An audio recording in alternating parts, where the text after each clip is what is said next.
Unlocking Your Wallet's Potential, the Ultimate Credit Card Guide. Alright, what is up everybody? It's Kamau, and welcome back to the channel. Today we're diving deep into a topic that, let's be honest, can feel like navigating a minefield: credit cards. There are literally hundreds, maybe even thousands of options out there, each one screaming about its amazing benefits, its incredible rewards, and its life-changing potential. It's enough to make your head spin, right? You see the ads, you hear the pitches, and you're left wondering which one is actually good for. Because what works for your favorite YouTuber or your best friend or even your parents might not be the best fit for your unique financial situation and your spending patterns. Choosing the right credit card can be a daunting task, but it doesn't have to be. Let's break down the key factors you should consider. We're going to strip away the marketing fluff, get down to the nitty-gritty, and empower you with the knowledge to pick a card that doesn't just sit in your wallet, but actively works for you, helping you save money, earn rewards, and build a stronger financial future. Think of this as your personal roadmap to credit card enlightenment. We're not just going to look at shiny perks, we're going to analyze the real value, understand the hidden costs, and make sure you come out on top. So if you're ready to stop feeling overwhelmed by credit card choices and start making them work for you, then you're in the right place. Grab a coffee, or if you're like me, an iced coffee, no matter the weather.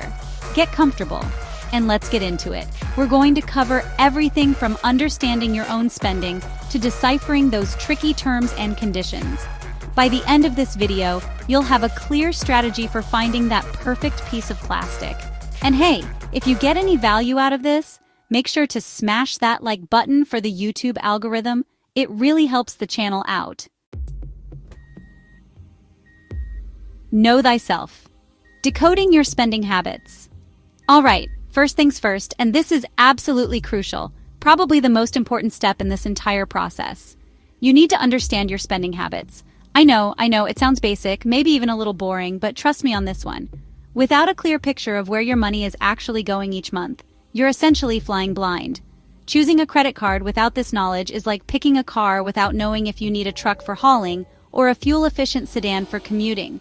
It just doesn't make sense, and you'll likely end up with something that doesn't serve your needs effectively.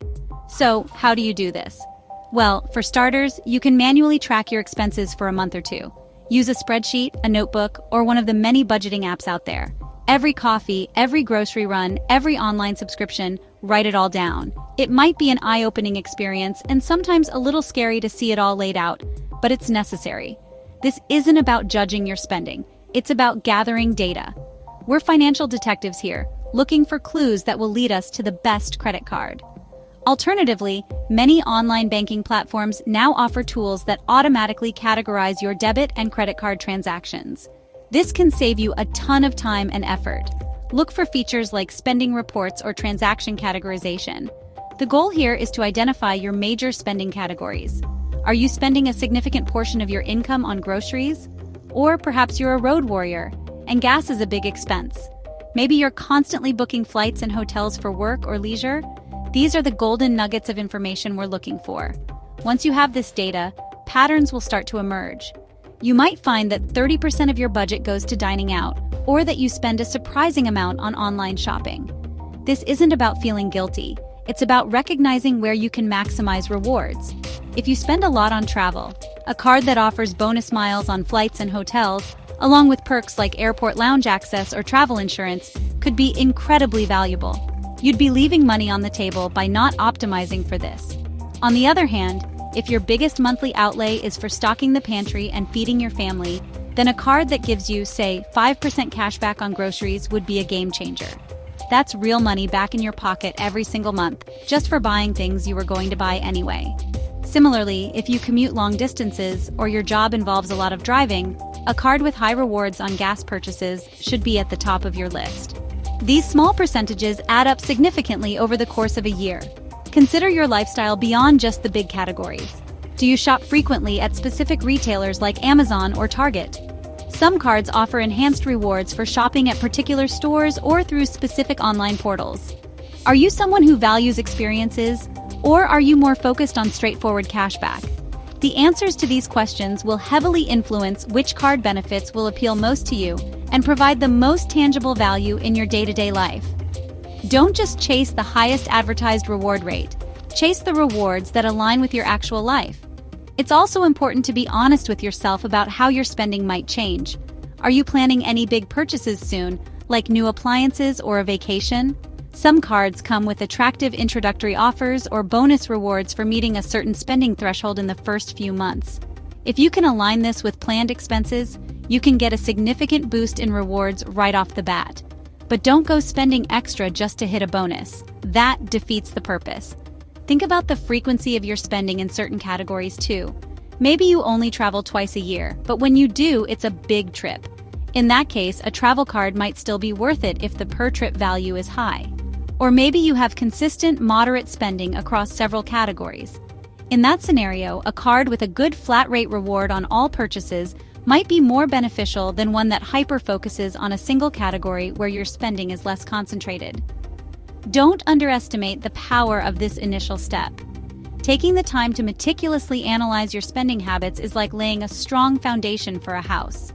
Without it, everything else we discuss, interest rates, fees, rewards programs, won't matter as much because you won't be applying them to your unique situation effectively. This self-awareness is your superpower in the credit card selection game, allowing you to cut through the noise and pinpoint what truly matters for your wallet. Ultimately, the goal here is to find a card that feels like it was tailor-made for you, one that rewards you for your existing lifestyle, not one that forces you to change your habits just to chase perks. So, before you even start looking at specific cards, take a step back, look at your bank statements, fire up that budgeting app, and get to know your financial self. It's the bedrock upon which a smart credit card strategy is built, and it will pay dividends quite literally for years to come. The APR trap: unmasking interest rates and how they bite. All right, let's talk about something that can make or break your credit card experience: interest rates, or as you'll often see it, the APR, which stands for annual percentage rate. This is, without a doubt, one of the most critical factors to consider, especially if there's even a small chance you might carry a balance on your card from one month to the next. Ignoring the APR is like ignoring the price of gas when you buy a car. It can have a massive impact on the total cost over time. So, what exactly is APR? In simple terms, it's the cost of borrowing money from the credit card issuer. If you don't pay your balance in full by the due date, the issuer will start charging you interest on the remaining amount. And let me tell you, credit card interest rates are notoriously high. We're often talking 15%, 20%, even 25% or higher. Think about that for a second. If you have a $1,000 balance and an APR of 20%, you could be paying hundreds of dollars in interest over a year. Here's the thing that many people don't realize. High interest charges can completely wipe out any rewards you earn. You might be super excited about getting 2% cash back on your purchases, but if you're carrying a balance and paying 20% interest, you're not coming out ahead. In fact, you're losing money, and probably quite a bit of it. The bank is making a lot more from your interest payments than you're getting back in rewards. It's a losing game and one you want to avoid at all costs. My personal philosophy, and the one I always recommend, is to treat your credit card like a debit card. That means only spending what you can afford to pay off in full each month. If you adopt this habit, the APR on your card becomes largely irrelevant for your everyday purchases because you'll never actually pay any interest. You get all the benefits, the rewards, the purchase protection, the fraud security, without any of the costly downsides. This is the golden rule of responsible credit card use. However, life happens. Sometimes unexpected expenses pop up, a medical bill, a car repair, and you might find yourself needing to carry a balance temporarily. In these situations, having a card with a lower APR can save you a significant amount of money. Even a few percentage points difference can add up to hundreds or even thousands of dollars in interest charges over time, especially if the balance is large or carried for an extended period. Now, you'll often see cards advertising a 0% introductory APR. This can be a really attractive offer, especially if you have a large purchase coming up that you want to pay off over several months, or if you're looking to transfer a balance from a high-interest card. These offers typically last for a set period, like 6, 12, or even 18 months. During this time, you won't be charged any interest on new purchases, or, if it's a balance transfer offer, on the transferred balance. This can be a fantastic tool if used wisely. But, and this is a big but, you need to be incredibly careful with these 0% APR offers. First, understand what happens when the introductory period ends. The APR will jump to the regular rate, which could be quite high. If you haven't paid off the balance by then, you'll start accumulating interest charges, potentially negating all the savings you made during the 0% period. Always have a plan to pay off the balance before that intro period expires. Set reminders, automate payments, whatever it takes. Second, be aware of something called deferred interest, which is common with store credit cards offering no interest if paid in full promotions. With these, if you don't pay off the entire balance by the end of the promotional period, they can charge you all the interest that would have accrued from the date of purchase, not just from the end of the promo. This can be a nasty surprise and an incredibly expensive mistake. Always read the fine print on these offers very, very carefully. When comparing cards, don't just look at one APR figure. Cards often have different APRs for different things, one for purchases, another for balance transfers, and yet another, usually much higher, for cash advances. Cash advances, by the way, are almost always a bad idea. The fees are high, interest starts accruing immediately, no grace period, and the APR is typically astronomical. Avoid them unless it's an absolute dire emergency, and even then, explore other options first. So the takeaway here is this: always strive to pay your balance in full every month.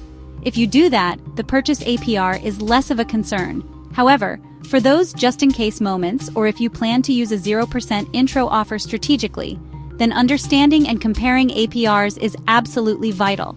Don't let high interest rates turn your rewards-earning credit card into a debt-accumulating nightmare.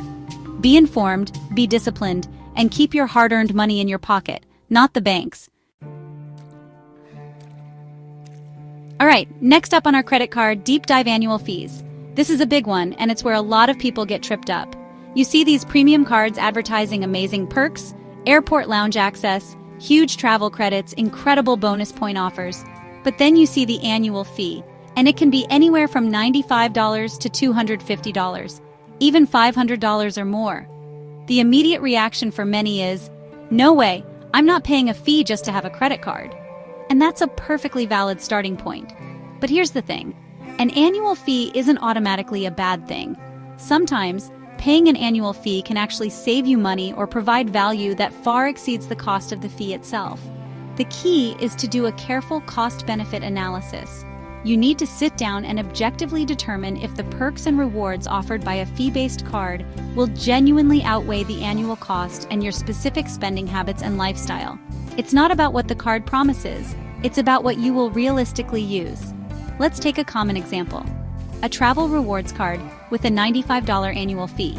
It might offer benefits like a free checked bag on flights, worth say $30 to $60 per round trip, priority boarding, and maybe no foreign transaction fees, which can save you 1 to 3% on overseas purchases. If you travel just 2 or 3 times a year and check a bag each time, the checked bag benefit alone could easily cover the annual fee. Everything else is then pure upside. Now consider a more premium travel card, perhaps one with a $550 annual fee. That sounds like a lot, and it is. But these cards often come with substantial annual travel credits, like a $300 statement credit for booking flights or hotels through their portal. They might also include access to airport lounges, which can cost $50 or more per visit, credits for services like Global Entry or TSA PreCheck, worth $85 to $100 every few years, and enhanced travel insurance. If you can fully utilize that $300 travel credit, the effective annual fee drops to $250. Then, if you value lounge access and use it frequently, and you are going to pay for PreCheck anyway, the card can very quickly pay for itself and then some. The trick is to be brutally honest with yourself about whether you'll actually use these benefits. It's easy to get seduced by the idea of luxury perks. But if you only fly once a year on a budget airline, a high-end travel card is probably not for you, no matter how great the sign-up bonus looks. Don't pay for benefits you won't use. That's just throwing money away. You need to match the card's offerings to your actual behavior, not your aspirational behavior. Also, look beyond the obvious statement credits. Some cards offer anniversary bonuses, like a free hotel night certificate or a lump sum of bonus points each year when you renew the card and pay the fee. That free hotel night could easily be worth $150 to $250 or more, instantly justifying a $95 annual fee. You need to research the redemption options for these certificates to ensure they fit your travel style and destination preferences. Of course, there are tons of fantastic credit cards out there that have no annual fee at all. These cards are often excellent choices, especially if you're just starting out, if your spending is moderate, or if you simply prefer to keep things simple and avoid fees altogether. Many no annual fee cards offer very competitive cashback rates, sometimes in rotating categories or flat rates on all purchases. You can still build good credit and earn valuable rewards without ever paying an annual fee. When you're comparing a card with an annual fee to one without, calculate your expected rewards earnings on both minus the fee for the one that has it. For example, if a no-fee card gives you 1.5% cashback and a $95 fee card gives you 2% cashback, you'd need to spend $19,000 a year just to break even on the fee. $19,000 times 0.005 difference equals $95. If you spend less than that, the no-fee card is better. If you spend significantly more, the fee card might be the winner, assuming it doesn't have other perks that add value. Also, don't forget that sometimes you can call the credit card company before your annual fee is due and ask if they have any retention offers. They might be willing to waive the fee for a year, offer you bonus points, or provide a statement credit to encourage you to keep the card. It doesn't always work, but it's definitely worth a try, especially if you've been a good customer. This is a pro tip that many people overlook. So, the decision of whether or not to pay an annual fee is deeply personal. It requires a clear understanding of your spending, your travel habits, if applicable, and how much you value the specific perks being offered. Don't just look at the fee in isolation. Look at the entire package, do the math, and make an informed decision. For some, a high fee card is an incredible value engine. For others, a no fee card is the smarter, more practical choice. There's no single right answer, only the right answer for you. All right, let's dive into the exciting part: rewards programs. This is often the main attraction when choosing a new credit card. We're talking cashback, points, miles, all those lovely incentives that issuers use to get you to swipe their card. But not all rewards programs are created equal, and understanding the nuances is key to truly maximizing your earnings. It's not just about the advertised rate, it's about the value you can actually extract. The most straightforward type of reward is cashback. It's simple. You spend money and you get a percentage of that spending back as a statement credit or a direct deposit. This could be a flat rate on all purchases, like 1.5% or 2% back on everything, which is great for simplicity. Or it could be tiered with higher cashback rates in specific categories like groceries, gas, or dining, and a lower base rate on everything else. If your spending is concentrated in those bonus categories, these cards can be incredibly lucrative. Then you have points-based systems. Instead of getting direct cash back, you earn points for every dollar you spend. These points can then be redeemed for a variety of things like travel, merchandise, gift cards, or even statement credits, though the value for statement credits might be lower than for travel. The value of a point can vary wildly depending on the card issuer and how you redeem them. For example, 1 point might be worth 1 cent when redeemed for travel through the issuer's portal, but only half a cent if redeemed for merchandise. Travel miles are similar to points but are typically associated with specific airline or hotel loyalty programs, or with flexible programs where points can be transferred to various airline and hotel partners. This is where things can get really interesting for savvy travelers. Transferring points to an airline partner and booking a business class flight, for instance, can yield a much higher per-point value than redeeming for a statement credit. This often requires more research and flexibility, but can lead to some amazing travel experiences. One of the biggest draws for many new cards is the sign-up bonus, also known as a welcome offer. This is where issuers will give you a large lump sum of points, miles, or cashback if you spend a certain amount of money on the card within the first few months of opening it. For example, spend $3,000 in the first 3 months and earn 60,000 bonus points. These bonuses can be incredibly valuable, sometimes worth hundreds or even thousands of dollars, and can give your rewards balance a massive initial boost. However, it's crucial not to overspend just to hit a sign-up bonus. Only go for bonuses where the spending requirement aligns with your normal, planned expenses. If you have to buy things you don't need just to get the bonus, you're not really coming out ahead.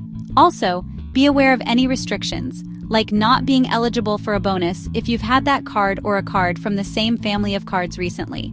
the banks are getting stricter on this. When evaluating a rewards program, look at the earning rates in categories where you spend the most. This goes back to Chapter 1. A card that offers 5 times points on travel isn't great for you if you rarely travel. But if it offers 3 times points on dining and you eat out a lot, that could be a winner. Also, consider if there are caps on bonus categories. Some cards might offer 5% back on groceries, but only up to, say, $1,500 in spending per quarter. After that, it drops to 1%. You need to factor this into your calculations. Redemption flexibility is another huge factor. Can you easily use your rewards for things you actually want and value?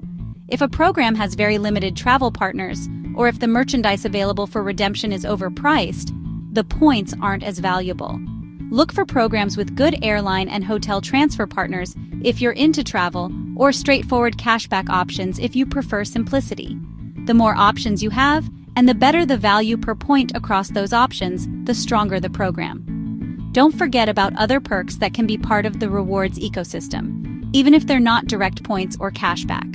Things like purchase protection, extended warranty, cell phone insurance if you pay your bill with the card, or complimentary memberships like DoorDash, DashPass, or Instacart Express can add significant hidden value.